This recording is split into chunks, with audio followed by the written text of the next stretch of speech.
learn about another voice and culture of Taiwan with We Love Hakka. 现在就让我们一起加入客家风情，大家来讲客家吧。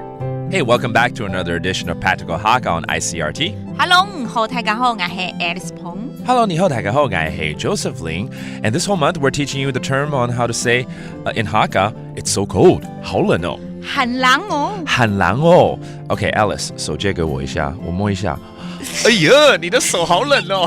谁叫你要摸？I was just touching Alice's hands, and I'm telling her her hands were cold. And some people during wintertime, their hands get really cold. So let's put you in this situation, a conversation about this, okay? 你的手好冷哦。Your hands are so cold.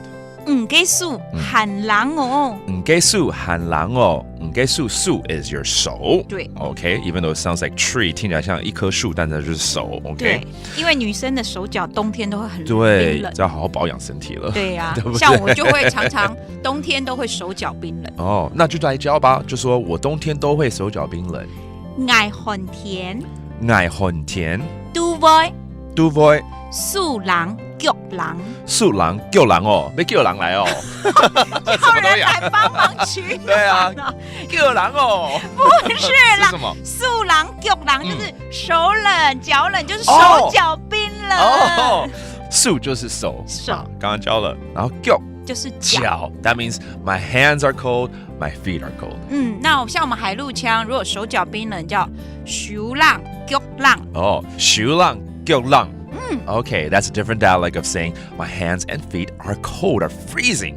这个时候呢，身为一个绅士，虽然我只有一副手套，我还是至少要借一个给你了。真的吗？那来，你的手套借我吧。好了，两个都借给你了哈。I want to lend my gloves to Alice here, so 来，我的手套借你吧。來，愛嘅樹立嘅將，愛嘅樹立嘅將。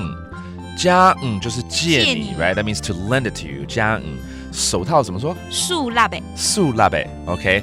樹立嘅 that means a pair of gloves. All right, let's review some of these terms right here, such as 手腳冰冷 hands and feet are cold. 樹人腳人。樹人腳人 and the glove 手套。樹立嘅。樹立嘅 and to lend it to someone 借你。加给你啊，加词给你。不要嫁给我哦。对哦，不要乱讲了哈。And it's all about a situation where you're feeling very cold. 好冷哦。很冷哦。很冷哦。And that does it for today's Practical Hakka. 是不太敢。俺是谁张来了。客家风情由客家委员会监制。We Love Hakka has been brought to you by the Hakka Affairs Council.